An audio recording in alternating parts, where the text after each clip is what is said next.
शान्ताकारं भुजगशयनं पद्मनाभं सुरेशं विश्वाधारं गगनसदृशं मेघवर्णं शुभांगं लक्ष्मीकान्तं कमलनयनं योगिभिर्ध्यानगम्यं वन्दे विष्णु भवभयहरं सर्वलोकैकनाथं।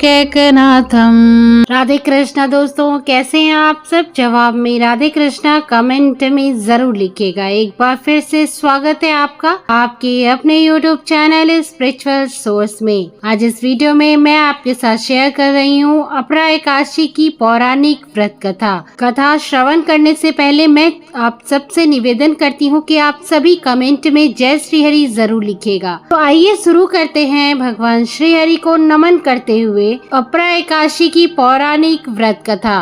सनातन धर्म में एकादशी का विशेष महत्व होता है। हर माह में 2 बार एकादशी का व्रत किया जाता है, एक कृष्ण पक्ष में और दूसरा शुक्ल पक्ष में। स्थिति पर भगवान विष्णु और माँ लक्ष्मी की पूजा व्रत करने का विधान है, जिससे सभी भक्तों के पापों का नाश होता है। पूजा के दौरान एकादशी व्रत कथा का पाठ जरूर करना चाहिए। मान्यता है कि कथा का पाठ करने से पूजा सफल होती है और श्री हरि प्रसन्न होते हैं। अपरा एकादशी व्रत का महात्म्य हमारे पुराणों में इस प्रकार से किया गया है। सर्व पाप विनिर्मुक्तो विष्णु लोकम व्रजे नरः लोकानां च हितार्थाय तवाग्रे कथितम मया। यानी अपरा एकादशी का उपवास तथा भगवान की पूजा करके मनुष्य सभी पापों से मुक्त होकर विष्णु लोक को चला जाता है तथा इसके पढ़ने और सुनने से भी मनुष्य सभी पापों से मुक्त हो जाता है। अपरा एकादशी की पौराणिक व्रत कथा। अर्जुन ने कहा, हे प्रभु, ज्येष्ठ माह के कृष्ण पक्ष की एकादशी का क्या नाम है तथा उसका महात्म्य क्या है? इसमें किस देवता का पूजन किया जाता है तथा इस व्रत को करने का क्या विधान है? कृपा कर यह सब मुझे विस्तार पूर्वक बताएं। श्री कृष्ण ने कहा, हे अर्जुन, ज्येष्ठ माह के कृष्ण पक्ष की एकादशी का नाम अपरा है, क्योंकि यह अपार धन एवं पुण्यों को प्रदान करने तथा समस्त पापों का नाश करने वाली है। जो मनुष्य इसका व्रत करते हैं उनकी लोक में प्रसिद्धि होती है। अपरा एकादशी के व्रत के प्रभाव से ब्रह्म हत्या, प्रेत योनि, दूसरे की निंदा आदि से उत्पन्न पापों का नाश हो जाता है। इतना ही नहीं, स्त्री गमन, झूठी गवाही, असत्य भाषण, झूठा वेद पढ़ना, झूठा शास्त्र बनाना, ज्योतिष द्वारा किसी को भरमाना, झूठा वैद्य बनकर लोगों को ठगना आदि भयंकर पाप भी अपरा एकादशी के व्रत से नष्ट हो जाते हैं। युद्ध क्षेत्र से भागे हुए क्षत्रिय को नरक की प्राप्ति होती है, किंतु अपरा एकादशी का व्रत करने से उसे भी स्वर्ग की प्राप्ति हो जाती है। गुरु से विद्या अर्जित करने के उपरांत जो शिष्य गुरु की निंदा करते हैं तो वे अवश्य ही नरक में जाते हैं। अपरा एकादशी का व्रत करने से इनके लिए भी स्वर्ग जाना संभव हो जाता है। तीनों पुष्करों में स्नान करने से अथवा कार्तिक माह में स्नान करने से अथवा गंगा जी के तट पर पितरों को पिंडदान करने से जो फल प्राप्त होता है, वही फल अपरा एकादशी का व्रत करने से प्राप्त होता है। बृहस्पतिवार के दिन गोमती नदी में स्नान करने से, कुंभ में श्री केदारनाथ जी के दर्शन करने से तथा बद्रिका आश्रम में निवास करने से तथा सूर्य ग्रहण एवं चंद्र ग्रहण के समय कुरुक्षेत्र में स्नान करने से जो फल सिंह राशि वालों को प्राप्त होता है, वह फल अपरा एकादशी के व्रत के समान है। जो फल हाथी घोड़े के दान से तथा यज्ञ में स्वर्ण दान से प्राप्त होता है, वह फल अपरा एकादशी के व्रत के फल के समान है। गौ तथा भूमि तथा स्वर्ण के दान का फल भी इसके फल के समान होता है। पाप रूपी वृक्षों को काटने के लिए यह व्रत कुल्हाड़ी के समान है तथा पाप रूपी अंधकार के लिए सूर्य के समान है। अतः मनुष्य को इस एकादशी का व्रत अवश्य ही करना चाहिए। यह व्रत सब व्रतों में उत्तम है। अपरा एकादशी के दिन श्रद्धा पूर्वक भगवान श्री विष्णु का पूजन करना चाहिए, जिससे अंत में विष्णु लोक की प्राप्ति होती है। भगवान विष्णु की कृपा दिलाने वाले व्रत की कथा इस प्रकार है। पौराणिक कथाओं के अनुसार प्राचीन समय में महीध्वज नाम का एक धर्मात्मा राजा रहता था और धार्मिक कार्यों में लीन रहता था। उसका एक छोटा भाई था जिसका नाम था वज्रध्वज। वह बहुत ही क्रूर और अधर्मी था। छोटा भाई वज्रध्वज महीध्वज से द्वेष रखता था और उसे मारना चाहता था।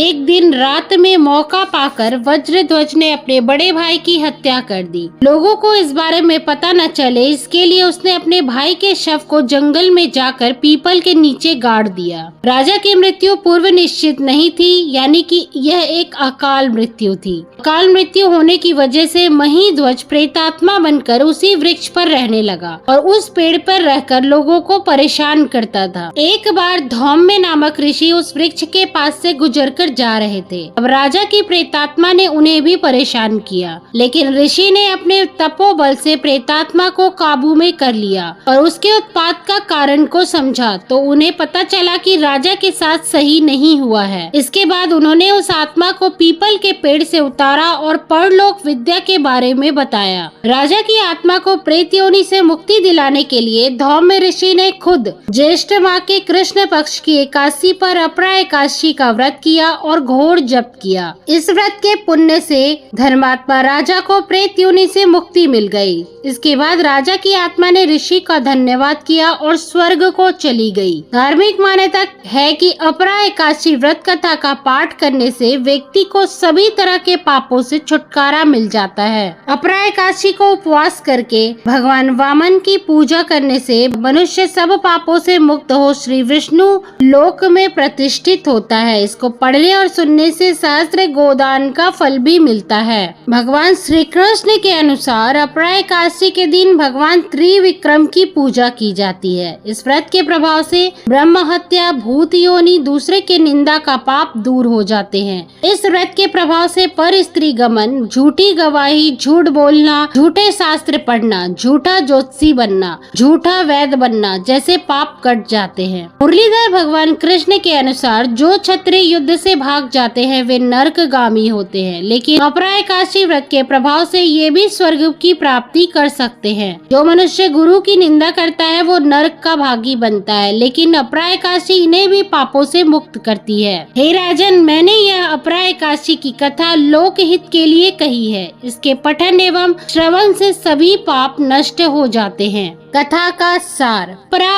अर्थात अपार अथवा अतिरिक्त। जो प्राणी एकादशी का व्रत रखते हैं उन्हें भगवान श्री हरि विष्णु की अतिरिक्त भक्ति प्राप्त होती है। इस कल्याणकारी व्रत के प्रभाव से भक्ति और श्रद्धा में निरंतर वृद्धि होती है। इसलिए हम सभी को पूरी निष्ठा और समर्पण के साथ एकादशी का व्रत जरूर करना चाहिए। बोलिए जय श्री हरि। एकादशी के दिन इन सभी मंत्रों का जप आप कर सकते हैं। अपरा एकादशी की पौराणिक व्रत कथा को सुनने के पश्चात आप सभी भगवान विष्णु के इन सभी मंत्रों का जप कर सकते हैं। मंत्र इस प्रकार है। पहला जो मंत्र है वह है ओम नमो भगवते वासुदेवाय। दूसरा मंत्र है ओम नमो नारायणाय। इसके अलावा भगवान विष्णु का जो गायत्री मंत्र है उसका भी आप जप कर सकते हैं। ओम श्री विष्णवे च विद्महे वासुदेवाय धीमहि तन्नो विष्णु प्रचोदयात्। इस मंत्र का भी जप कर सकते हैं। और इसके अलावा मंगलम भगवान विष्णु, मंगलम गरुड़ध्वज,